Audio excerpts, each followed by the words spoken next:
Dobar dan, dragi slušalci. Danas igramo igricu Subway Surfera. Ovo je moj prvi video na kanalu. Evo da krenemo sad opet pričati. Ovo je moj prvi video na kanalu i bit će malo lošiji. Tako da nemojte da mi zamerite. U komentare ćete mi pisati koje igrice da snimam, ali u novom kanalu će biti najviše će biti gameplaya i bit će po neki tutorial će se naći. Ne znam. Tako će da bude. Ovaj klip će da bude prvi jako kratak, oko minut, dva. Pa možda već kasnije ili možda već sutra ćemo praviti drugi klip i onda od tada gledam vaše komentare šta ste mi predložili da snimam.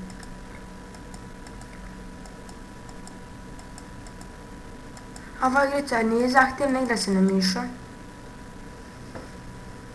Tako da to bi bilo to što se tiče igrice.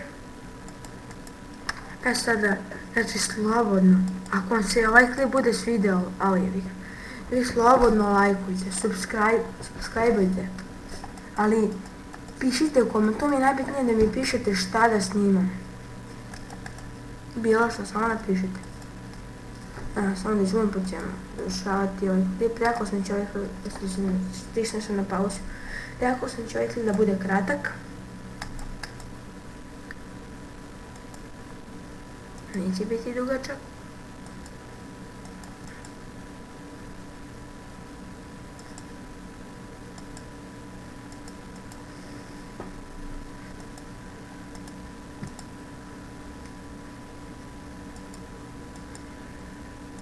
Tako da znate.